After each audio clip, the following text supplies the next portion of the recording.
WTAP News. This is Decision 2016 Ohio primary coverage. Live from One Television Plaza. Here's Ashley Sturm and David Carl. Good evening, and thank you for joining us. It's Election Day in the Buckeye State. Some big losses and some even bigger wins tonight in the 5 presidential primary races across the United States. I'm David Carl. Wiese-Carl joins us from the scene with the latest. David, do we know what happened? Ashley, like you said, just a few moments ago, the power coming back on. A short power outage lasting just around 20 minutes or less, but widespread all the way from our studios down near the flood wall all the way up to 13th Street. Now caused by, as you said, a one-vehicle crash hitting the light post that you see behind me. Crews currently working to clean up the debris and the post there. Emergency crews responding, EMS, Parkersburg Fire, Parkersburg Police Department, and several towing companies. One vehicle crash, but it has to be said that that vehicle did hit a post, and that post caused lines to come down. Those lines, while not live, did land on top of another vehicle. That vehicle undamaged, but still a scary situation having those lines on top of the vehicle. Now, authorities do tell me here that there was one individual, the driver of that initial car that hit the post, who was transported to the hospital with minor leg injuries. And it must be said, something very important to take away from this, that individual was using his phone at the time of the crash. Ashley, that's the latest. I'll get more updates as they become available. Back to you. A tornado rips through the area, causing major damage. We begin this evening with breaking news. A scary pedestrian crash halts traffic along a busy roadway in Marietta tonight. 2 weeks ago, we told you about a Mineral Wells man accused of trying to overthrow West Virginia's state government. Today, that man appears in court for a preliminary hearing. Makeover of a former Parkersburg motel has been going on from the inside. Now, changes can be seen for the first time from the outside. As the sun sets over the Capitol here in Charleston, the president leaves us with 2 ideas for curbing West Virginia's and the nation's drug epidemics. The first being education, and the second being ease of access to care and treatment for those who need it, all with the hopes that tomorrow the sun will rise with one fewer victim in West Virginia. The vast majority of the debris you see behind me is steel, wood, and brick, but amongst those piles sit several of these small glass marbles. Now, these marbles were the lifeblood of the factory in its latter years, as those inside spun them into fiberglass for use in vehicles, turning something old into something new and useful for the community.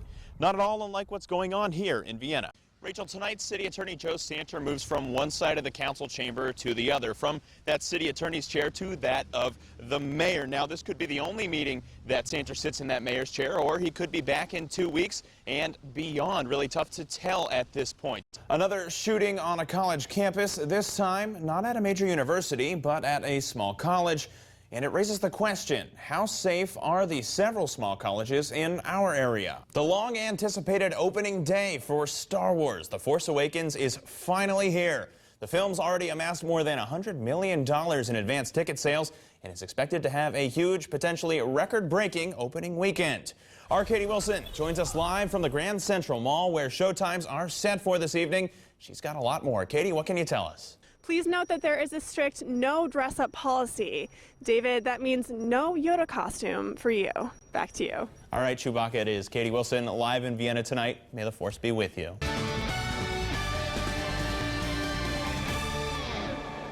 It's championship season for high school soccer, and after months of grueling practices and matches, a few local teams have made it to the pinnacle of their seasons.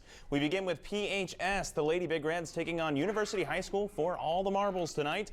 9 minutes into the match, Taylor Hunkel's corner kick finds its way to Abby Johnson, who chips it in from up close. Parkersburg up 1-0 in the early going. A minute later, Hunkel tries another shot on the run. That one's not going to go, but Lauren Taylor's there to clean it up. Gets her shot to go. Big Reds up 2-0 now.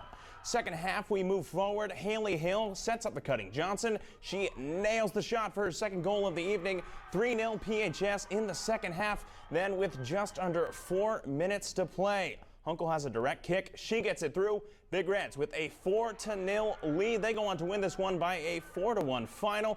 Taking now to the trophy presentation. Congrats to the Lady Big Reds. It's been pretty much a nightmare. It's probably been the worst incident we've had since I've been born, and even since the station's been here. But over 4 inches of rain in less than 1 hour. Vehicles are swept away, and residents of Mineral Wells are trapped in and on top of their homes. I think they said they took 18 or 20 off roofs in one general vicinity, and then we had some from another area, so we probably took a total of 40 to 50 off different roofs in different locations. Wood and Wirt counties were placed under a flash flood warning just after 10 o'clock p.m. on Sunday, and the downpours began shortly thereafter. A dozen emergency crews led by the Mineral Wells Volunteer Fire Department and including Fire, Sheriff's Department, State Police, EMS, and the West Virginia Division of Natural Resources deployed boats, trucks, and Humvees to recover stranded residents.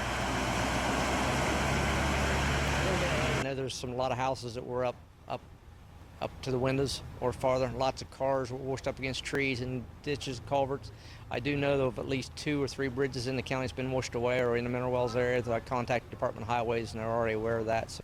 Residents report water being as high as chest high, while those less affected opened up their homes to their waterlogged neighbors. It sometimes will give you a warning, sometimes it don't. In this kind of situation, it kind of gave us a little bit of warning because it started coming up slow and then it hit all of a sudden. So it's when it happens, get out, don't go in. Stranded citizens are being housed at the Mineral Wells Volunteer Fire Department and treated for injuries until further assistance arrives. Reporting from Mineral Wells, David Carl, WTAP News. I'm praying that they will understand.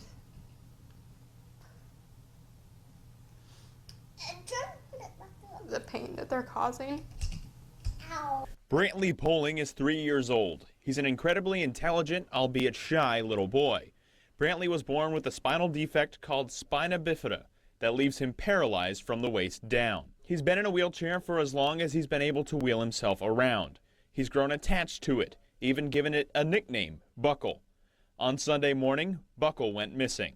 When I got home, my husband had said that he was outside around noon and thought that the chair, that I had put his wheelchair inside of our Durango when I left for work. I hadn't, and so we're assuming between 6 and noon, his chair came up missing. Vienna police have spoken with the Poling family and are doing all they can to find Buckle. Right now we're just beginning investigation on it. Myself and one of the detectives are going to go out and canvass the neighborhood. In the meantime, Brantley can get around the house in a small plastic cart, but can't do much else. It's his way of doing everyday toddler things. There's things that he can't reach without his chair. He can have no independence without his wheelchair. A wheelchair was stolen from a 3-year-old boy who can't get around without it. An injustice thrust upon an innocent child. Yet through all of this, Brantley stays positive. Are you having some trouble getting around without Buckle? Yeah. Yeah? What do you think, what are you hoping is going to happen? You gonna find him? David Carl, WTAP News, Vienna.